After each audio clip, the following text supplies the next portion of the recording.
ओम शांति। आज 18 जून 2024 के ईश्वरी मधुर महावाक्य सुनते हैं। मीठे बच्चे, अवगुणों को निकालने का पूरा पुरुषार्थ करो। जिस गुण की कमी है उसका पोता मेल रखो। गुणों का दान करो तो गुणवान बन जाएंगे। आज की मुरली से प्रश्न है, गुणवान बनने के लिए कौन सी पहली पहली श्रीमत मिली हुई है? उत्तर है, मीठे बच्चे, गुणवान बनना है तो किसी की भी देह को मत देखो, अपने को आत्मा समझो। एक बाप से सुनो, एक बाप को देखो, मनुष्य मत को नहीं देखो। देह अभिमान के वश ऐसी कोई एक्टिविटी ना हो जिससे बाप का व ब्राह्मण कुल का नाम बदनाम हो। उल्टी चलन वाले गुणवान नहीं बन सकते, उन्हें कुल कलंकित कहा जाता है। ओम शांति।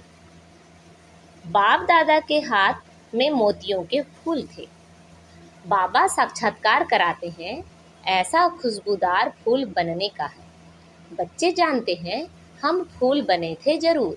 गुलाब के फूल, मोतियों के फूल भी बने थे अथवा हीरे भी बने थे, अब फिर बन रहे हैं। यह हैं सच्चे, आगे तो थे झूठे। झूठ ही झूठ, सच की रत्ती भी नहीं।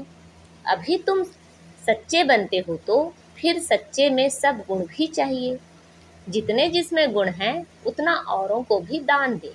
आप समान बना सकते हैं, इसलिए बाप बच्चों को कहते हैं, बच्चे पोता मेल रखो अपने गुणों का। हमारे में कोई अवगुण तो नहीं है, दैवी गुणों में क्या कमी है? रात को रोज अपना पोता मेल निकालो। दुनिया के मनुष्यों की तो बात ही अलग है। तुम अभी मनुष्य तो नहीं हो ना, तुम हो ब्राह्मण। भल मनुष्य तो सब मनुष्य ही हैं, परंतु हर एक के गुणों में चलन में फर्क पड़ता है। माया के राज्य में भी कोई कोई मनुष्य बहुत अच्छे गुणवान होते हैं, परंतु बाप को नहीं जानते। बड़े रिलीजियस माइंडेड नर्म दिल होते हैं। दुनिया में तो मनुष्यों के गुणों की वैरायटी है, और जब देवता बनते हैं तो दैवी गुण तो सब में है। बाकी पढ़ाई के कारण मर्तबे कम हो पड़ते हैं। एक तो पढ़ना है, दूसरा अवगुणों को निकालना है। यह तो बच्चे जानते हैं, हम सारी दुनिया से न्यारे हैं। यहाँ यह जैसे एक ही ब्राह्मण कुल बैठा हुआ है। शूद्र कुल में है मनुष्य मत, ब्राह्मण कुल में है ईश्वरीय मत। पहले पहले तुमको बाप का परिचय देना है। तुम बताते हो फलाना आर्ग्यू करते हैं। बाबा ने समझाया था, लिख दो हम ब्राह्मण अथवा बीके हैं, ईश्वरी मत पर तो समझ जाएंगे। इनसे ऊंचा तो कोई है नहीं, ऊंचते ऊंच है भगवान। तो हम उनके बच्चे भी उनकी मत पर हैं। मनुष्य मत पर हम चलते नहीं, ईश्वरी मत पर चल हम देवता बनते हैं। मनुष्य मत बिल्कुल छोड़ दी है, फिर तुमसे कोई आर्ग्यू कर ना सके। कोई कहे यह कहाँ से सुना, किसने सिखाया है? तुम कहेंगे हम है ईश्वरी मत पर, प्रेरणा की बात नहीं। बेहद के बाप ईश्वर से हम समझे हुए हैं। बोलो भक्ति मार्ग के शास्त्र मत पर तो हम बहुत समय चले, अब हमको मिली है ईश्वरी मत। तुम बच्चों को बाप की ही महिमा करनी है। पहले पहले बुद्धि में बिठाना है हम ईश्वरी मत पर हैं, मनुष्य मत पर हम चलते नहीं, सुनते नहीं। ईश्वर ने कहा है, hear no evil, see no evil. मनुष्य मत। आत्मा को देखो, शरीर को नहीं देखो। यह तो पतित शरीर है, इनको क्या देखने का है? इन आँखों से यह नहीं देखो। यह शरीर तो पतित का पतित ही है। यहाँ के यह शरीर तो सुधरने नहीं है और ही पुराने होने हैं। दिन प्रतिदिन सुधरती है आत्मा। आत्मा ही अविनाशी है, इसलिए बाप कहते हैं, सी नो इविल। शरीर को भी नहीं देखना है। देह सहित देह के जो भी संबंध हैं उनको भूल जाना है। आत्मा को देखो, एक परमात्मा बाप से सुनो, इसमें ही मेहनत है। तुम फील करते हो यह बड़ी सब्जेक्ट है, तो होशियार होंगे, उनको पद भी इतना उच्च मिलेगा। सेकंड में जीवन मुक्ति मिल सकती है, परंतु अगर पूरा पुरुषार्थ नहीं किया तो फिर सजाएं भी बहुत खानी पड़ेगी। तुम बच्चे अंधों की लाठी बनते हो बाप का परिचय देने के लिए। आत्मा को देखा नहीं जाता, जाना जाता है। आत्मा कितनी छोटी है। इस आकाश तत्व में देखो मनुष्य कितनी जगह लेते हैं। मनुष्य तो आते जाते रहते हैं ना। आत्मा कहाँ आती जाती है क्या? आत्मा की कितनी छोटी सी जगह होगी। विचार की बात है। आत्माओं का झुंड होगा। शरीर के भेद में आत्मा कितनी छोटी है, वह कितनी थोड़ी जगह लेगी। तुमको तो रहने के लिए बहुत जगह चाहिए। अभी तुम बच्चे विशाल बुद्धि बने हो। बाप नई बातें समझाते हैं नई दुनिया के लिए, और फिर बताने वाला भी नया है। मनुष्य तो सबसे रहम मांगते रहते हैं। अपने में ताकत नहीं है, जो अपने पर रहम करें। तुमको ताकत मिलती है। तुमने बाप से वर्षा लिया है, और कोई को रहम दिल नहीं कहा जाता है। मनुष्य को कभी देवता नहीं कह सकते हैं। रहम दिल एक ही बाप है जो मनुष्य को देवता बनाते हैं। इसलिए कहते हैं परम पिता परमात्मा की महिमा अपरंपार है, उसका पारावार नहीं। अभी तुम जानते हो उनके रहम पर पारावार नहीं है। बाबा जो नई दुनिया बनाते हैं उसमें सब कुछ नया होता है। मनुष्य पशु पक्षी सब सतो प्रधान होते हैं। बाप ने समझाया है तुम उच्च बनते हो तो तुम्हारा फर्नीचर भी ऐसा उच्च ते उच्च गाया हुआ है। बाप को भी कहते हैं ऊंचे ते ऊंचा, जिससे विश्व की बादशाही मिलती है। बाप साफ कहते हैं हम हथेली पर बहिश्त ले आता हूँ। वो लोग हथेली से केसर आदि निकालते हैं। यहाँ तो पढ़ाई की बात है। यह है सच्ची पढ़ाई। तुम समझते हो हम पढ़ रहे हैं, पाठशाला में आए हैं। पाठशालाएं तुम बहुत खोलो तो तुम्हारी एक्टिविटी को देखें। कोई फिर उल्टी चलन चलते हैं तो नाम बदनाम करते हैं। देह अभिमान वाले की एक्टिविटी ही अलग होगी। देखेंगे ऐसी एक्टिविटी है तो फिर जैसे सब पर कलंक लग जाता है। समझते हैं इनकी एक्टिविटी में तो कोई फर्क नहीं, तो गोया बाप की निंदा कराई ना। टाइम लगता है, सारा दोष उस पर आ जाता है। मैनर्स बहुत अच्छे चाहिए। तुम्हारे कैरेक्टर्स बदलने में कितना टाइम लगता है। तुम समझते हो कोई कोई के कैरेक्टर्स बहुत अच्छे फर्स्ट क्लास होते हैं, वह दिखाई भी पड़ेंगे। बाबा एक एक बच्चे को बैठ देखते हैं, इनमें क्या खामी है जो निकालनी चाहिए। एक एक की जांच करते हैं। खामियां तो सब में हैं, तो बाप सबको देखते रहते हैं, रिजल्ट देखते रहते हैं। बाप का तो बच्चों पर लव रहता है ना।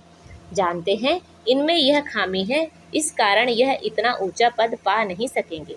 अगर खामियां नहीं निकली तो बड़ा मुश्किल है। देखने से ही मालूम पड़ जाता है। यह तो जानते भी हैं अभी टाइम बड़ा है। एक एक की जांच करते, बाप की नज़र एक एक के गुणों पर पड़ेगी। पूछेंगे तुम्हारे में कोई अवगुण तो नहीं है। बाबा के आगे तो सच बता देते हैं। कोई कोई को देह अभिमान रहता है तो नहीं बताते हैं। बाप तो कहते रहते हैं आपे ही जो करे सो देवता, कहने से करे वह मनुष्य, जो कहने से भी ना करे। बाबा कहते हैं जो भी खामियां हैं इन जन्म की वह बाप के आगे आप ही बताओ। बाबा तो आपको कह देते हैं खामियां सर्जन को बतानी चाहिए। शरीर की बीमारी नहीं, अंदर की बीमारी बतानी है। तुम्हारे पास अंदर में क्या क्या आसुरी ख्यालात रहते हैं, तो इस पर बाबा समझाएंगे। इस हालात में तुम इतना उच्च पद नहीं पा सकेंगे जब तक अवगुण निकले। अवगुण बहुत निंदा कराते हैं, मनुष्यों को वहम पड़ता है भगवान इनको पढ़ाते हैं। भगवान तो नाम रूप से न्यारा है, सर्वव्यापी है, वह कैसे इनको पढ़ाएंगे। इनकी चलन कैसी है यह तो बाप जानते हैं। तुम्हारे गुण कैसे फर्स्ट क्लास होने चाहिए। अवगुण छिपा देंगे तो कोई को इतना तीर नहीं लगेगा। इसलिए जितना हो सके अपने में अवगुण जो हैं उनको निकालते जाओ। नोट करो हमारे में यह खामी है तो दिल अंदर में खाएगी। घाटा पड़ता है तो दिल खाती है। व्यापारी लोग अपना खाता रोज निकालते हैं। आज कितना फायदा हुआ, रोज का खाता देखते हैं। यह बाप भी कहते हैं रोज अपनी चाल देखो, नहीं तो अपना नुकसान कर देंगे। बाप की पद इज्जत गंवा देंगे। गुरु की निंदा कराने वाले ठौर ना पाएं, देह अभिमानी ठौर नहीं पा सकेंगे। देही अभिमानी अच्छी ठौर पाएंगे। देही अभिमानी बनने के लिए ही सब पुरुषार्थ करते हैं, दिन प्रतिदिन सुधरते जाते हैं। देह अभिमान से जो कर्तव्य होते हैं उनको काटते रहना है। देह अभिमान से पाप जरूर होता है, इसलिए देही अभिमानी बनते रहो। यह तो समझ सकते हो जन्मते ही राजा कोई होता नहीं, देही अभिमानी बनने में टाइम तो लगता है ना, यह भी तुम समझते हो। अभी हमको वापस जाना है। बाबा के पास बच्चे आते हैं, कोई 6 मास बाद आते हैं, कोई 8 मास बाद भी आते हैं। तो बाबा देखते हैं इतने समय में क्या उन्नति हुई है। दिन प्रतिदिन कुछ सुधरते रहते हैं या कुछ दाल में काला है। कोई चलते चलते पढ़ाई छोड़ देते हैं। बाबा कहते हैं, यह क्या, भगवान तुमको पढ़ाते हैं भगवान भगवती बनाने, ऐसी पढ़ाई तुम छोड़ देते हो। अरे, वर्ल्ड गॉड फादर पढ़ाते हैं, इसमें अपसेंट माया कितनी प्रबल है। फर्स्ट क्लास पढ़ाई से तुम्हारा मुख मोड़ देती है। बहुत हैं जो चलते रहते हैं, फिर पढ़ाई को लात मार देते हैं। यह तो तुम समझते हो। अब हमारा मुंह है स्वर्ग तरफ, लात है नर्क तरफ।